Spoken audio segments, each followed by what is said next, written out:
não pode ter, na minha opinião, em que sua esposa grávida, o seu primeiro filho, fora assassinada nos campos de concentração, seu pai, sua mãe, seu irmão. Só sobreviveu ele e sua irmã mais nova. Então o Dr. Victor perdeu a sua profissão, entre aspas, porque ele foi aprisionado. Ele foi formado em medicina e psiquiatria em Viena, na Áustria. E aí ele passou pelo processo todo do aprisionamento nos campos de concentração. E, como muitos poderiam supor, o Dr. Victor não ficou com ódio. Ele criou a logoterapia, ou a psicologia da busca do sentido existencial para a vida. Mesmo em meio àqueles horrores, perdendo esposa, filho, mãe, pai, irmão, ele conseguiu, dentro do campo de concentração, com todas aquelas condições desfavoráveis, encontrar um sentido existencial para a sua vida. E ele relata que nós que vivemos nos campos de concentração podemos lembrar de homens que andavam pelos alojamentos, confortando a outros, dando o seu último pedaço de pão. Eles devem ter sido poucos em número, mas ofereceram prova suficiente que tudo pode ser tirado do homem, menos uma coisa: a última das liberdades humanas, escolher sua atitude em qualquer circunstância, escolher o próprio caminho. E Dr. Victor escolheu o seu caminho, que foi estudar as reações humanas, não do lado negativo, do lado sombrio do Holocausto, mas sim como que as pessoas conseguiam encontrar o sentido existencial para as suas vidas em meio àqueles horrores. Dr. Victor nos falava que nós podemos descobrir o significado da vida de 3 diferentes maneiras: fazendo alguma coisa, experimentando o valor, o amor, ou sofrendo. Infelizmente, eu acho que a opção 3 ainda se encontra mais no nosso nível de escolha. Infelizmente. Então aqui o Dr. Victor já faz uma abordagem de que não há necessidade de nós passarmos pelo sofrimento para nós termos uma descoberta tão importante que é o significado existencial. Já fica uma dica para nós, e nós aprendemos através do Espiritismo, que nós podemos aprender através do amor e não somente através da adaga, que é a adaga que nos impulsiona, que é a adaga da dor. Não há necessidade disso. Então, analisando toda essa situação complexa da vida do Dr. Victor, que viveu até os 93 anos de idade pregando, após ter sido libertado dos campos, pregando a questão do sentido existencial da vida, ele costumava fazer algo muito interessante com as pessoas que tinham, que eu não posso deixar de compartilhar com todos vocês, uma coisa muito interessante com as pessoas que tinham desejo de suicidar-se. Ele perguntava: por que tu não te mata agora? E aí a pessoa respondia: porque tal coisa. E aí, porque de repente eu tenho uma irmã que eu gosto, uma mãe, um pai, um filho, e aí ele pegava o gancho: é esse filho que eu vou utilizar para resgatar o sentido existencial da vida desse meu paciente. Então, muito interessante que ele perguntava: por que tu não te suicida agora? Então fica a questão de que, mesmo diante de tanto horror, como a doutrina espírita nos recomenda que sempre, junto com o remédio amargo, venha alguma cura, Então nós lembremos de ver sempre o lado positivo diante de todas as questões mais negativas que nos ocorrem durante as nossas missões da nossa encarnação. Então, hoje, abordando esse tema, não menos difícil do que o da tarde, que falava sobre a questão da culpa, hoje nós vamos trabalhar a dinâmica do perdão. Eu gosto de trazer para vocês dados não só espíritas, mas dados de psicanalistas, de psicoterapeutas, de estudos, de artigos, de vivências, de experiências, para que isso possa engrandecer o nosso conhecimento acerca de nós mesmos, né? E aí nós temos um estudo muito interessante da doutora Miriam Barros, que é uma psicóloga. Ela escreveu um artigo que diz que guardar mágoas traz prejuízos à saúde do nosso corpo. Vejam que afirmação bastante forte, e aí ela até me questionava, né, durante a tarde. Então, perdoar evita o estresse e economiza nossas energias. Vejam que dado interessante, quando nós ainda estamos habituados a guardar mágoas. Isso faz parte do nosso hábito, né? Nós viemos até de décadas de dogmas que geravam culpa, né? E mágoas também. Então, isso para nós ainda faz parte do nosso hábito. Inclusive, os psiquiatras dizem que nós nos habituamos a gostar de guardar mágoas. Isso nos dá ainda um certo prazer, meio torto, mas nos dá. E aí, vamos ler então o que ela nos diz no seu artigo. Quando alguém nos desaponta, nos fere, quando perdemos algo importante ou sofremos alguma injustiça, a raiva e a indignação são sentimentos normais. Os psiquiatras nos falam que são sentimentos básicos do ser humano. Então, não se culpem em demasia por sentir raiva, por sentir ira ou sentir medo. Esses são sentimentos, sensações básicos do ser humano, para que futuramente nós construamos outro tipo de sentimento, que são os sentimentos mais nobres, amor, alegria, enfim. Pois bem, sentimentos normais, mas o problema é quando esses sentimentos se transformam em mágoa e amargura. No livro O Poder do Perdão, o psiquiatra americano Fred Luskin apresenta a sua experiência e estudo sobre esse tema. Ele demonstra que o processo de perdoar pode ser treinado. Olha o que o Espiritismo nos diz já há muito tempo, né?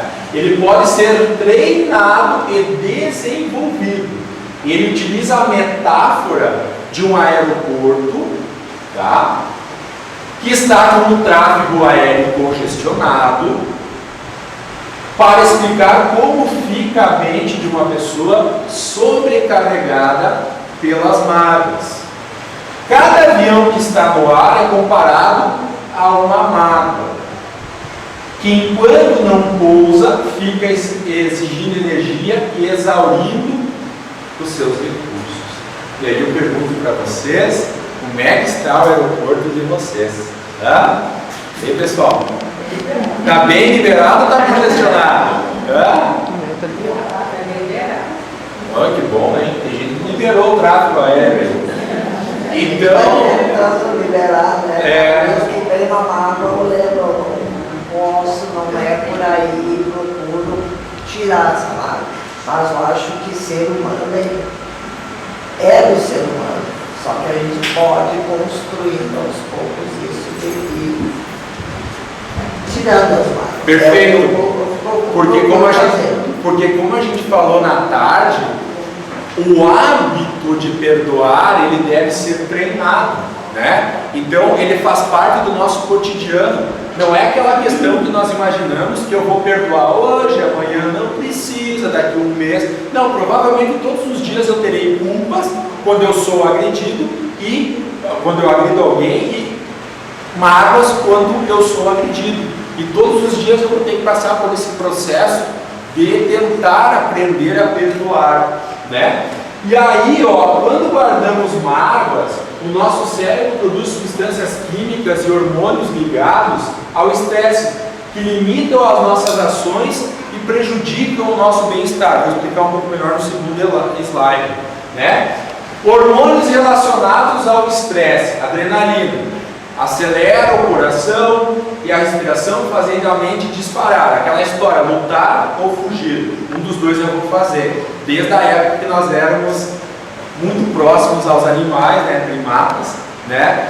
E aí nós temos esse tipo de liberação do hormônio adrenalina. O cortisol libera a glicose, estimula os músculos, aumenta os fatores de coagulação do sangue. E aí nós vemos que muitas coagulopatias, problemas de cardiovasculares, etc. e tal, cardíacos, provém de pessoas que são muito estressadas, ou seja, passam o tempo inteiro naquele estado lutar ou fugir, né? E aí, quando nós observamos, como o Fábio falou até hoje à tarde, o nosso cotidiano é muito corrido, não é? Nós corremos muito e muitas vezes nós passamos o tempo inteiro em alerta, estressados, né? Com situações que nos incomodam. Então vejam como é complexa essa questão de nós aprendermos a lidar com as nossas emoções, que muitas delas acabam prejudicando o nosso organismo em demasia. E tem mais um detalhe em tudo isso, porque vocês imaginam que o tempo inteiro, se o meu aeroporto está congestionado, eu passo o tempo inteiro liberando hormônios do estresse, ok? Daí vocês imaginam o seguinte, que quando nós guardamos uma mágoa e pensamos na dor que nós sofremos anteriormente, o cérebro reage como se estivéssemos em perigo naquele momento. Para o cérebro não tem essa coisa de que eu vivenciei aquilo no passado e daí eu vou vivenciar a mesma dor que eu sofri naquele momento da agressão, eu vou vivenciar agora se eu lembrar daquilo. Vocês entenderam a complexidade disso? Da toxicidade disso para o meu organismo. Muitas vezes eu não paro para me questionar e para pensar na toxicidade que a mágoa, o ressentimento e a raiva causam em mim, né? Tanto que algum psiquiatra espanhol diz que o ódio é a ira em conserva, né? Então você conserva a ira, parece pepino, né? E fica aquele negócio lá bombando dentro de ti, né? Então vocês imaginem que quando nós lembramos da situação que nos magoou, que nos causou ressentimento, o nosso cérebro produz substâncias químicas ligadas ao estresse que vão reviver a situação no nosso corpo físico, na nossa mente, no nosso psique, né? E aí essas substâncias químicas ligadas ao estresse limitam as nossas ações, a parte do cérebro fica limitada, é quando agimos sem pensar, entre aspas, né, para nos livrarmos da sensação de perigo.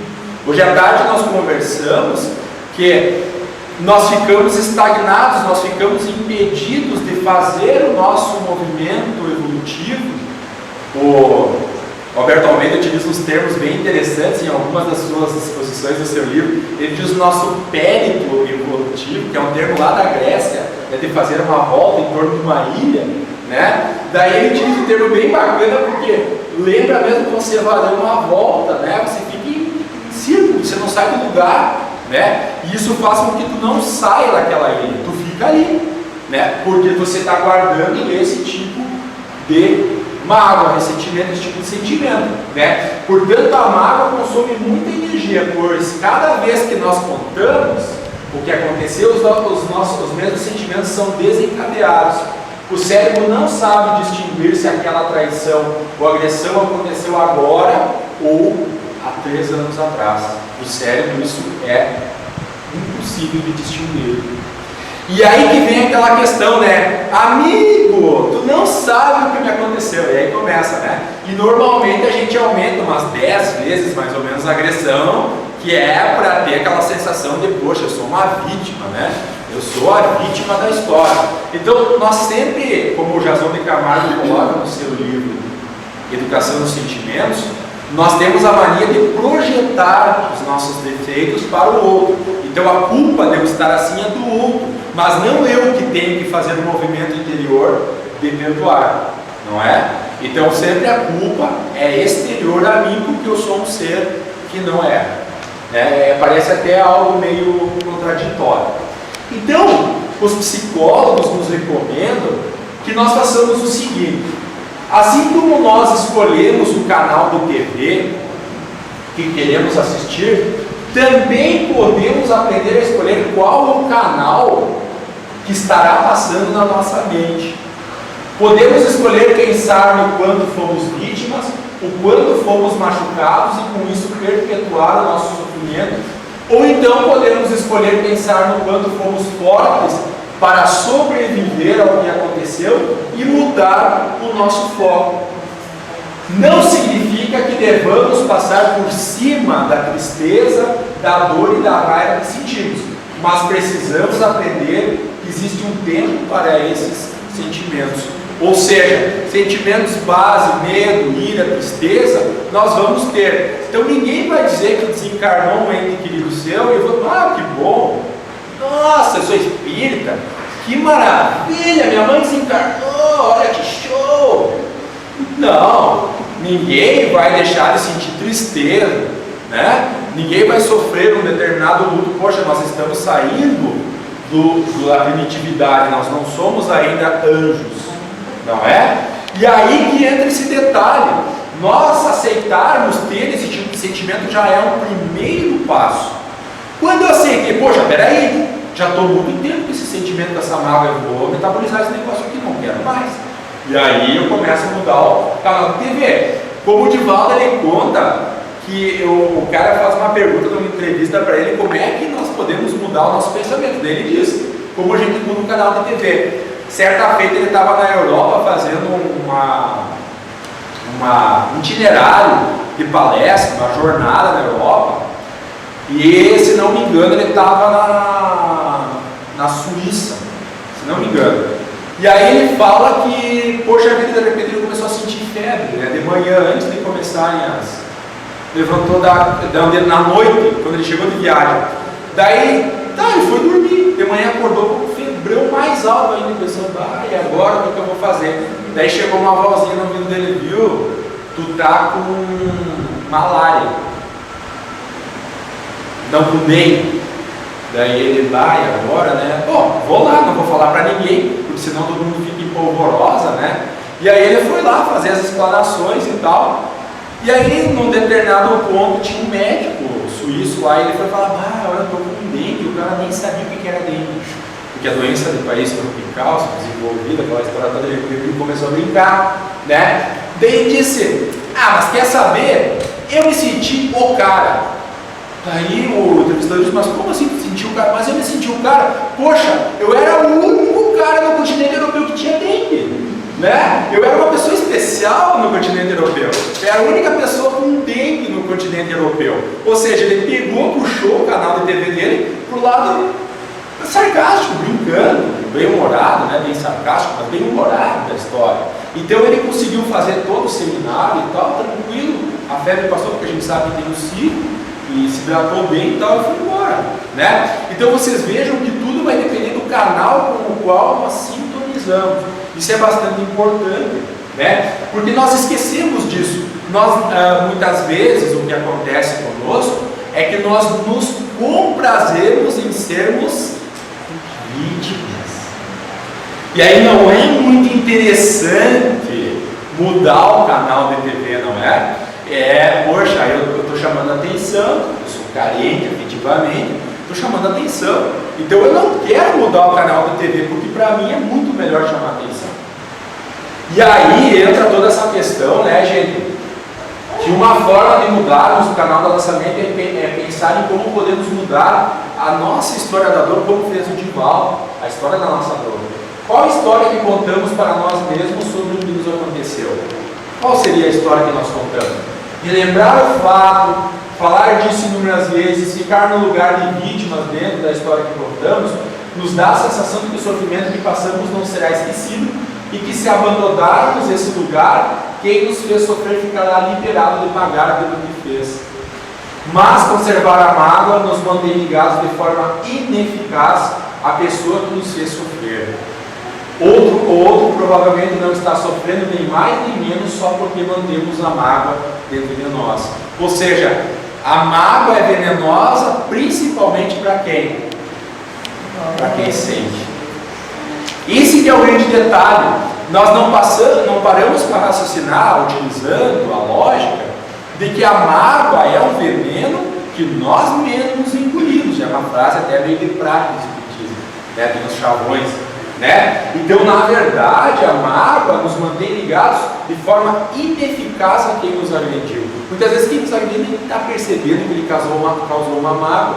Muitas vezes nem era a intenção da pessoa nos agredir. Sabe aquela história de grupo, de casa espírita, que o cara fala, mas ele me olhou torto e falou um negócio que eu não gostei, fiquei ofendido, né? Porque ele me falou de uma maneira grosseira, e às vezes não era a intenção da pessoa, a pessoa nem estava no pastel, como se diz, né? E nós nos ofendemos, não é? E aí que entra toda essa questão de que nós temos essa história ainda de nos acharmos importantes porque somos vítimas.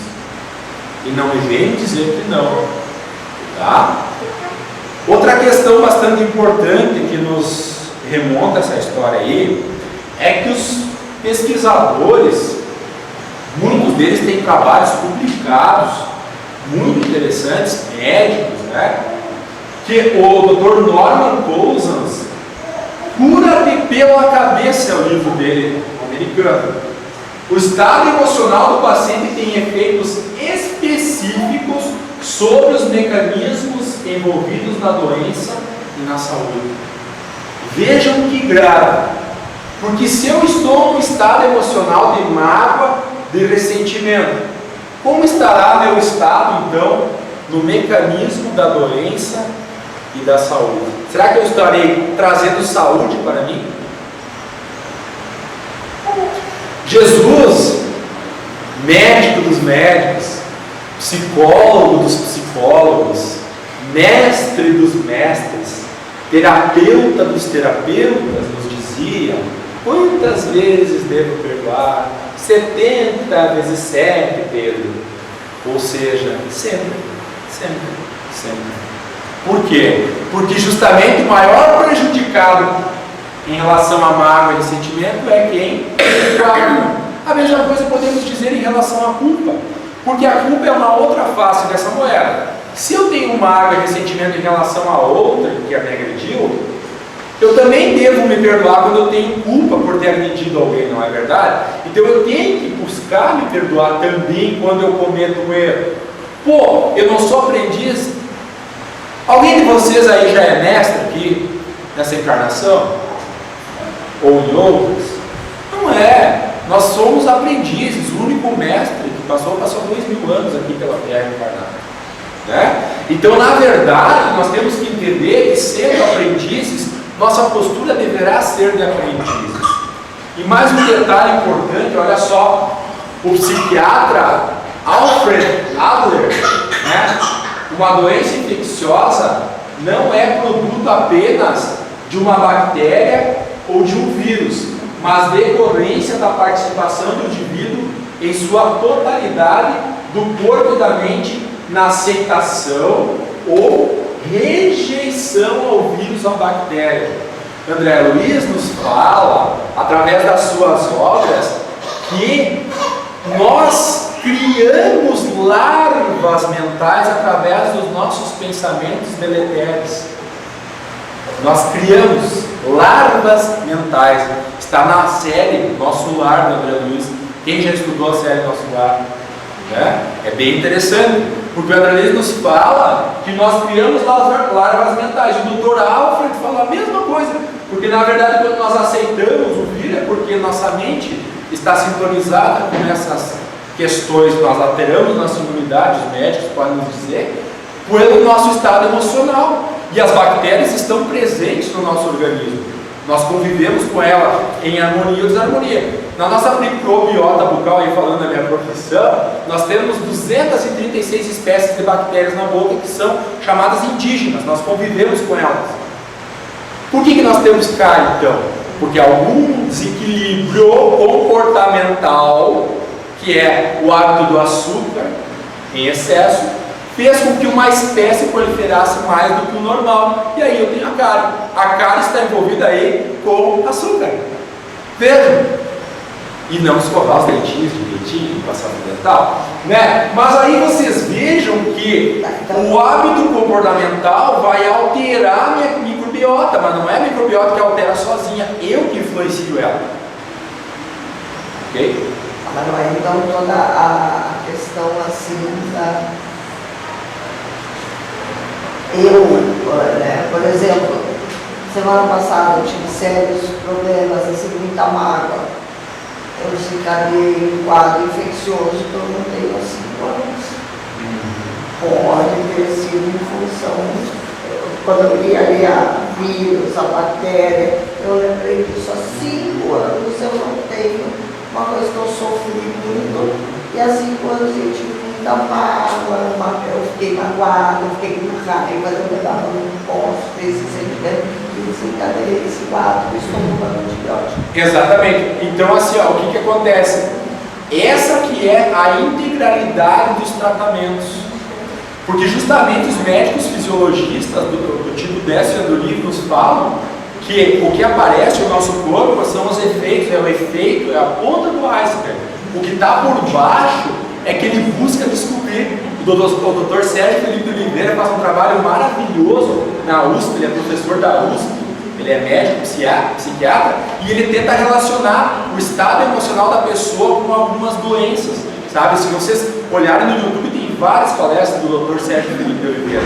É muito interessante, de Oliveira. Ele é um palestrante que busca relacionar o nosso estado psicológico, emocional, com a nossa saúde corporal. Não significando, vou salientar porque eu sou da área da saúde, que nós não necessitemos de buscar um médico. Né? Não me veja, o Felipe fez uma palestra que disse que não precisa mais de médico, se eu me cuidar emocionalmente, né? Agora eu pergunto, todo mundo consegue se cuidar emocionalmente o tempo inteiro? Não. Então os médicos da Terra existem porque é necessário que eles estejam aqui, né? Então Deus permite a medicina e é uma bênção porque nós precisamos de tratamento médico também. Mas o que nós estamos entendendo hoje que os tratamentos deverão ser mais integrais, mais holísticos, não só nessa questão baseada no corpo físico, nós somos muito mais do que isso, né? Só um minutinho, posso tentar? Sim. Doutor Sérgio Felipe de Oliveira, ele é médico da USP, psiquiatra da USP. Psiquiatra da USP, isso. Muito obrigado. Não, disponha. Eu sempre assisto. Disponha. Bom, então, nós podemos entender que os sentimentos violentados se transformam em conflitos não resolvidos, escravizam-nos, tá? Eles nos escravizam, essa é a grande realidade, porque nós não conseguimos sair disso e até ficamos doentes por essas questões, doentes em vários sentidos, né?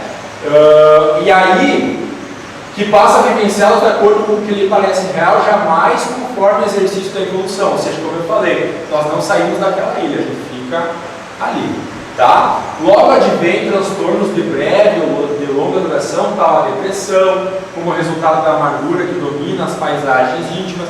Quem nunca ouviu falar em depressão?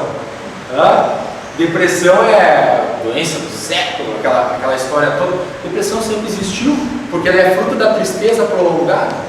Mas a questão toda é que se nós deixarmos, ela domina nossas paisagens, realmente, né? Eu fui buscar o espiritismo por uma depressão profunda. Aí eu busquei o espiritismo, quando eu estava na faculdade. Então vejam que eu fui aprender pela dor, não pelo amor.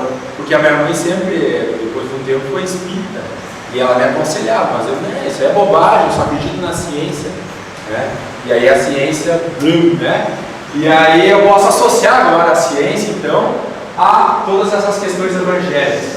Pois bem, devorando os nossos parcos ideais de viver e transformando-se em mecanismo de vingança, transferindo a culpa que perturba como de responsabilidade de outrem, daquele que gerou a situação, nunca porém de si mesmo. Vezes outras desenvolve ansiedade pelo desejo mórbido de esforço, mediante o qual supõe erradamente que seria resolvido o conflito e justificado, ou seja, estou com tanta dor que eu mato alguém ou me suicido, para me livrar da dor. E aí, Dr. Sérgio Lopes sempre nos fala, nas suas explanações acerca do suicídio, que o sentimento comum a qualquer suicida é o seguinte: desapontamento. Porque ele acorda no mundo espiritual, vendo que a sua dor continua e que a vida não foi encerrada e seus problemas não foram encerrados com aquele ato impensado. Portanto, nós temos que entender que se nós nos entregamos às mágoas, aos ressentimentos, as consequências poderão ser nefastas, porque nós deixamos nos dominar pela tristeza, pela ira, pela raiva, né, pelo ódio, que é a ira e conserva, né? E isso é bastante pernicioso para o nosso aproveitamento da nossa reencarnação. E aí, muito mais, nós podemos dizer que, não amando, nós consideramos-nos desamados, e sempre estamos em vigilância rigorosa em torno de tudo que lhes diz respeito, desde que procedendo dos demais, nunca porém deles originado. Ou seja, são aquelas pessoas amargas que não veem o sol no firmamento, que vem só as nuvens negras, né? Aquela pessoa que a gente brinca que está com uma nuvenzinha negra o tempo inteiro acompanhando ela, né? Então, nós temos que entender que nós somos seres, olha, um dos sentimentos básicos do ser também é a alegria e o afeto. Nós somos seres criados para o afeto, para o amor. Portanto, quando nós estamos em desamor, às vezes conosco mesmos, nós sofremos um montão. E aí nós nos sentimos desamados e aí não amamos a ninguém e começamos a gerar sérios processos de problemas de convivência social, nos isolamos, nos achamos injustiçados, o mundo não presta, só eu e os meus, né? Então nós temos que tomar muito cuidado com isso, tá? Bom, agora vamos fazer um estudo aí do vocabulário. Pois bem, ressentimento, ação ou efeito de ressentir-se, melindre, suscetibilidade, recordação de uma afronta acompanhada do desejo de vingança, veja você de dicionário, sentimento reservado de qualquer ofensa, lembrança dolorosa de uma palavra ou ato ofensivo. Aqui, claro, melindre, o livro dos espíritas, né? Os espíritas não são melindrosos, graças a Deus. Que mentira, né? Veio mentir lá do trespasso. Pois é, quando nós nos melindramos, quem sai prejudicado? Nós mesmos. Agora, depois de nós observarmos todos esses lugares, nós entendemos que o melindroso acaba sendo o maior prejudicado. Então, se eu sou melindroso, o melindre é filho de quem? Que alguém falou lá. Do orgulho. Vocês conhecem o orgulho? Alguém conhece o orgulho aqui? Que coisa, né? Orgulho e egoísmo, aquela duplinha infalível, né? Dupla sertaneja do espiritismo, né? Orgulho e egoísmo. Ai. Pois é, mas e o ato de perdoar? O ato de perdoar é o ato de eu fazer o movimento completo de me doar, perdoar, ou seja, eu me doar, a amorosidade. O perdão é filho do amor. Quando eu não consigo me perdoar e não perdoo, é porque falta amor dentro do meu coração. Sinto lhes informar isso. Nossos conceitos de amor estão muito distorcidos ainda. Então, eu sempre costumo falar que quando eu não perdoo, eu não estou conseguindo amar. Para mim está sendo difícil. E isso faz parte do nosso processo de aprimoramento espiritual. Nós estamos aprendendo, nós somos aprendizes, né? Então nós temos que aprender a amar. E esse é um processo bastante doloroso, muitas vezes, e longo. Pois bem, agora vai ser difícil. Agora nós vamos ver o que as obras básicas nos dizem acerca do ressentimento. Quando eu li isso aqui para estudar, para a palestra, quando eu fui buscar nas obras básicas, eu fiquei com muita vergonha, tá? Então eu espero que vocês não sintam a mesma vergonha que eu senti e a cacetada que os espíritos me deram nos deles. Vamos lá então. Já vou avisando, né? Senão vão dizer, que palestrante fica dentro dos dedos. Não, foi o livro dos espíritos, viu? Tá? Questão 293. Conservarão ressentimento um do outro no mundo dos espíritos, dois seres que foram inimigos na terra, só observem a resposta, quase me descabelei. Não compreenderão que era estúpido ódio que se votava mutuamente e pueriu o motivo que o inspirava. Apenas os espíritos imperfeitos, conservam uma espécie de animosidade enquanto se não purificam. Se for unicamente o interesse material que os inimizou, nisso não pensarão mais, por pouco desmaterializado que estejam. Não havendo entre eles antipatia e tendo deixado de existir a causa de suas desavenças, aproximam-se uns dos outros com prazer. Daí, ele diz assim, no final da resposta: sucede como entre dois colegiais que, chegando à idade da ponderação, reconhece a puerilidade das suas dissensões infantis e deixam de se mal querer. Resumindo, o que ele quis dizer para nós? Criancice. Nós estamos ainda na infantilidade do espírito. Ou seja, falta muito ainda, mas que bom. Isso me estimula, falta bastante para mim chegar à juventude, falta, mas significa que eu já percorri um longo caminho, né?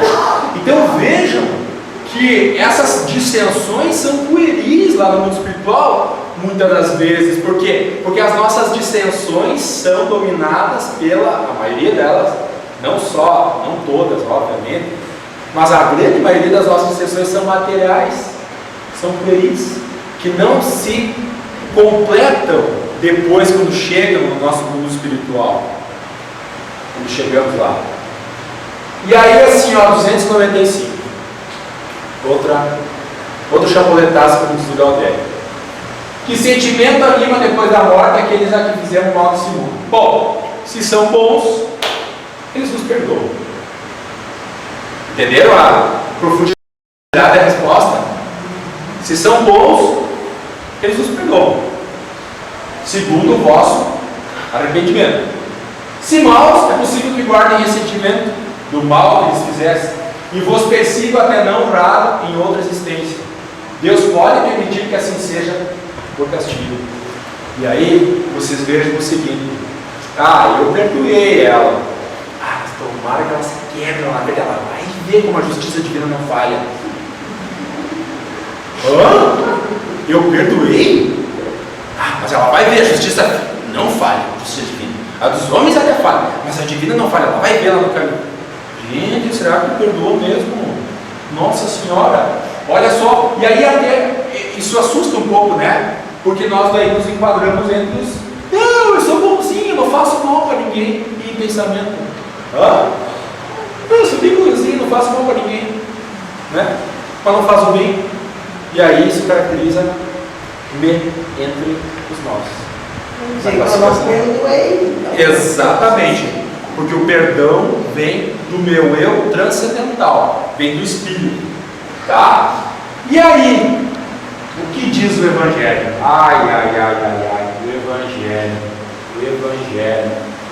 Bem-aventurados os misericordiosos. Complicado. Quando diz: ide reconciliar-vos com o vosso irmão antes de depor-lhes a vossa oferenda no altar, Jesus ensina que o sacrifício mais agradável ao Senhor é que o homem faça do seu próprio ressentimento, que antes de se apresentar para ser por ele perdoado, precisa o homem haver perdoado e reparado o agravo que tenha feito a algum de seus irmãos. Só então sua oferenda será bem aceita, porque virá do coração expungido de todo e qualquer pensamento mau. E aí, olha só, vocês lembram daquela passagem? Aqui,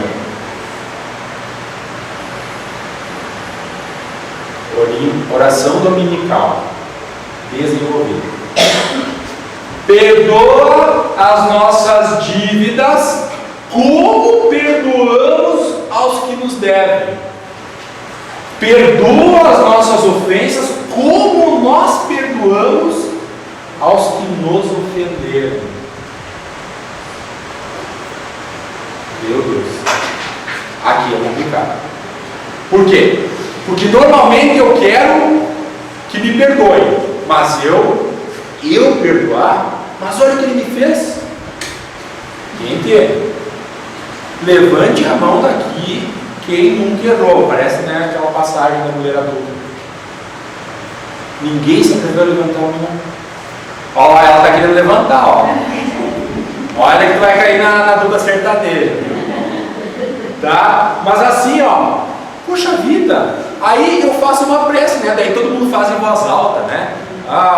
Perdoai as nossas ofensas como perdoamos a quem nos tem ofendido. Eu faço, né? Bem forte, aí na oração, abraçado. Aí ele pisou no meu pé, cara, vou te bater, tu pisou no meu pé. É meio complicado, seu irmão. Porque na verdade ele quer ser perdoado, mas não perdoa ninguém. É aquela coisa do Videanin, né? Ou aquela parte eu lembro do professor vai me falar, deitado eternamente em berço esplêndido, né? Porque eu não quero fazer esforço nenhum. Eu não quero fazer o meu movimento interior de perdoar. Então, ó, quando ele estende a oração dominical, concede-nos, ó meu Deus, forças para apagar de nossa alma todo o ressentimento, todo o ódio e todo o rancor. Faze que a morte não nos surpreenda, guardando no coração desejos de vingança. Se te aprouver tirar-nos hoje mesmo deste mundo, faz com que nós possamos apresentar diante de ti, puros de toda animosidade, exemplo do Cristo, cujos últimos pensamentos foram em prol dos seus algozes. Pai, perdoai-vos, pois eles não sabem o que fazem. Portanto, nós começamos a trajetória da dinâmica do perdão, vendo o exemplo do Dr. Victor, que não viu, mesmo perdendo tudo, entre aspas, né, menos a liberdade de escolher. Vejam que ele salientou o livre-arbítrio dele, de escolher como é que ele ia reagir frente a uma agressão, né? Nós vemos o Dr. Victor observando o lado positivo e tentando causar bem-estar no próximo, mesmo ele estando numa situação caótica.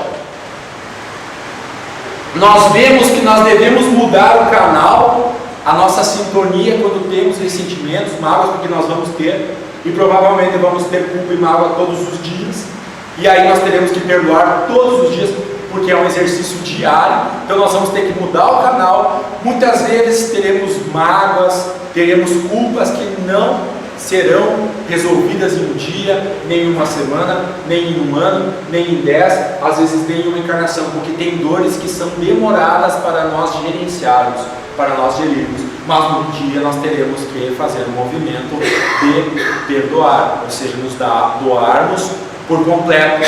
E aí dentro desse movimento nós temos que entender que se eu quero perdão, eu também devo perdoar. Então eu devo sempre imaginar aquela questão de que se eu for misericordioso, eu também terei misericórdia. Não como uma moeda de troca, mas sim como uma lei. É uma lei universal essa questão. E hoje eu gostaria de encerrar com uma parte da Cantiga do Perdão, que é um poema ditado por Maria Dolores a Francisco Cândido Xavier, no livro Antologia da Espiritualidade, em que ela nos relata, que é o título Cantiga do Perdão. Aí ela nos relata assim: não te iludas, amigo, por mais se expandam lágrimas contigo, todo o lamento é vão. Tudo que tende para a perfeição, todo o bem que aparece e persiste no mundo, vive de um entendimento harmônico e profundo através do perdão. Perdão que lembre o sol no firmamento, sem se fazer pagar pelo foco opulento. Perdão a vencer dia a dia a escuridão da noite insondável e fria. E ao nutrir no seu longo itinerário o verme e a flor, o charco e o pó, o ninho e a fonte, de horizonte a horizonte, quando for necessário. Perdão que destaque a lição recebida na humildade da rosa, bênção do céu, estrela cetinosa, que ao invés de pousar sobre o diamante, desabrocha no espinho, como a vida querendo dizer que de caminho a caminho não esquece ninguém. É bela, é alta, grandiosa e fecunda, quer que toda maldade se transfunda na grandeza do bem. Então fiquem com Deus e que o perdão possa permear as vossas existências. Obrigado.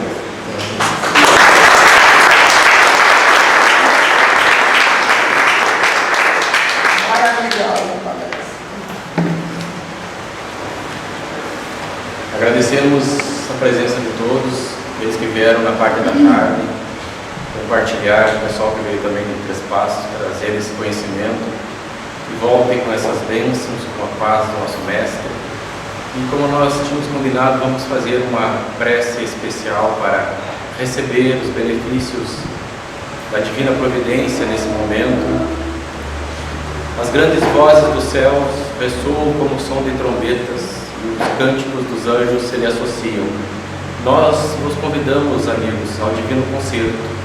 Tomai da lira, fazei uníssono as vossas vozes, e que no hino sagrado elas se estendam e repercutam de um extremo ao outro do universo, elevando a nossa mente a esse universo, a Deus, a Jesus, buscando a força para as nossas dificuldades, para os nossos obstáculos que temos nesta vida, mas que utilizando dessa simples palavra que tem uma potência gigante, perdão, possamos construir já nessa jornada uma felicidade, buscando nessa prece também auxílio para tantas pessoas que não puderam estar aqui conosco, que se encontram hospitalizadas, se debatendo, se contorcendo perante as dores do corpo, no HCI, no Hospital da Unimed, adictos que se encontram em tratamento no Bom Pastor, lutando contra a vontade da química, perderam a sua própria, que possam receber também essas bênçãos e principalmente pedindo pela nossa família, pela sua união, que receba as bênçãos do nosso Mestre para continuar unida, para levar aos filhos os ensinamentos da moral do nosso Mestre Jesus, da boa educação, para construir nesse mundo um mundo de paz, de harmonia, de bênçãos, para que quando retornarmos aqui possamos encontrá-lo repleto de paz e de bênçãos.